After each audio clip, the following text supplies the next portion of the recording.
Grief, we must understand, it is on many different levels. Somebody close to them died somewhere, they will feel this because within the body there is a certain process. Because what you call as a parent is the basis of this body. There is a very deep memory connection between the two.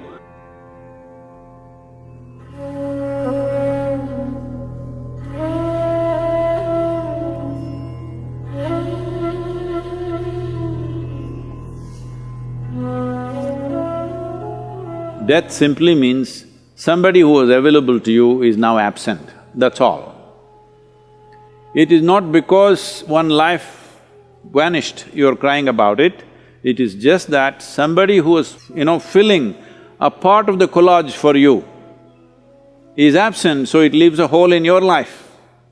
Depending upon how close they were, accordingly it leaves that big a hole in your life. So, what you're battling with is not the death of a person, what you're battling with is the size of the hole they have left in your life.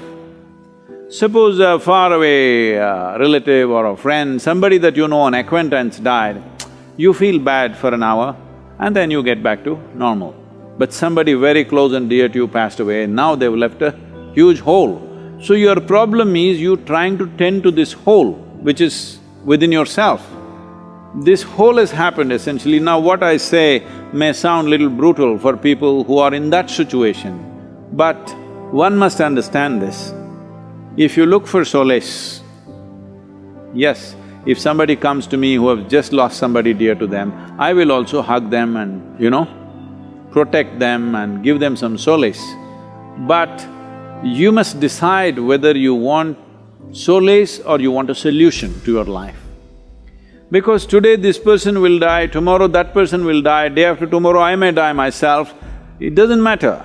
But people keep dying because we are dying kind of people. Let's understand this, all of us, we are dying kind of people. First thing that must be fixed in our mind, we are mortal by nature. So having said that, grief, we must understand, it is on many different levels.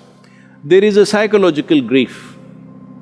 In thought and emotion you suffer the loss of the person. But depending upon how much memory you have built within your body with regard to that person, let's say if it's your child or your husband or your wife or some kind of very close bond, then a certain amount of memory is there in your body. We call this traditionally in the yogic culture as runanubandha, that is, body has developed a bond beyond your psychological friendships and companionships and love and whatever else you have. Body itself has done this. A whole lot of people feel this. Somebody close to them died somewhere, they have not received any information. Suddenly they feel their energies are gone and they're like, they don't know what's happened, but suddenly they're almost sick, they're feeling like that, completely drained out. Then after a few hours or few days, information comes that this person is dead. But well before the information came, they will feel this because within the body there is a certain process that the memory starts undoing itself and you feel like you're dumped. Your runanubandha with your parents or with your children is strongest till you're 21 years of age. Once you cross 21 years of age, it is called as the first quarter. In the yogic way of looking at it, 84 is the cycle of life. The first quarter is 21. Up to 21, if you lose a parent or if you lose a child below 21 years of age, the pain will not just be emotional, it'll be physical. It will manifest in the body because there is a strong runanubandha. But beyond 21, it is largely psychological and emotional. When we say runanubandha, what you suffer emotionally or psychologically, that's not what we're talking about. We are talking about physical memories. Bodies have memories. Because what you call as a parent is the basis of this body. There is a very deep memory connection between the two that is at its strongest till 21 years of age. Once you pass that, it is weakened.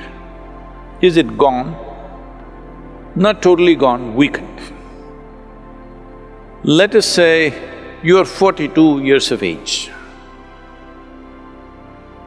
and you're a man, then you still have a reasonably painful runanubandha. But let us say you are 42 years of age and you're a woman, your runanubandha is almost negligible.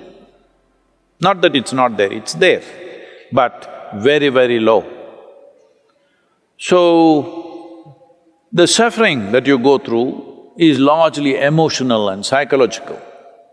If you're psychologically very stable, emotionally balanced, you will see you will handle it quite effortlessly because there is no physical turmoil going on in the system.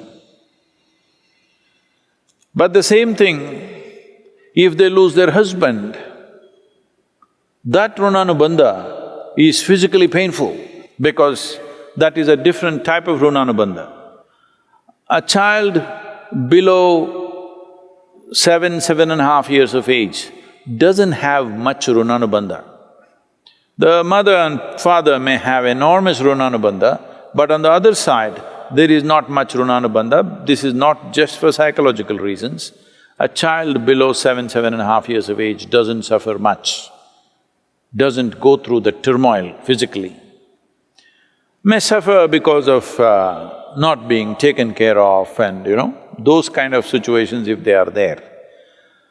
I don't want to go into the detailed mechanics of what it is, but if you are over 42 years of age and you are a woman and you lost a parent, this is why in this culture, women are not required to do karmas. Karma is done for the dead, not so much for you. But if you're below 21 years of age, it's very, very important you do it because it's both for the dead and for you. It's very important for you because the person who died, whatever happens, happens.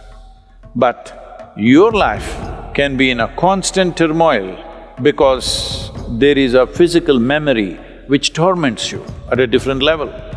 Even if you're mentally stable, emotionally very balanced, still there is a certain torment going within you. For this, there are yogic processes with which you can rejuvenate the system. There's a whole system of things to do. Here at the yoga center, we've kept it very alive. For people who lose their loved ones, we do certain processes so that the physical memory is taken away. Once the physical memory is taken away, the psychological suffering can be dealt with by the individual person much more easily. How to perform karmas and kriyas for dead if you are not able to physically do something?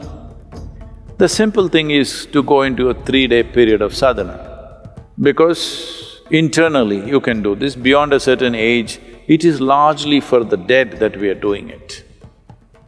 But there is an element of that, it's not totally gone.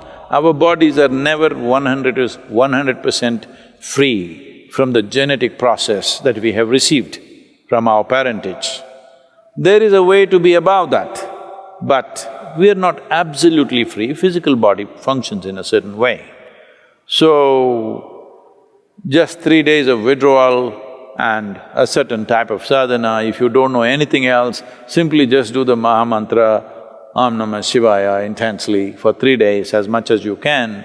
A minimum of 4.5 hours a day if you do this, you don't have to really bother about that because it's also nice to withdraw, it's a sensitive time, but now deaths and funerals and what happens post-death is all become a social nonsense that you have to have people at home, you have to serve them drink, you have to serve them food. This… in the Western countries it's become a big thing, even in India, certain kind of thing is building up. It's best that you just withdraw from society and nonsense and spend some private time.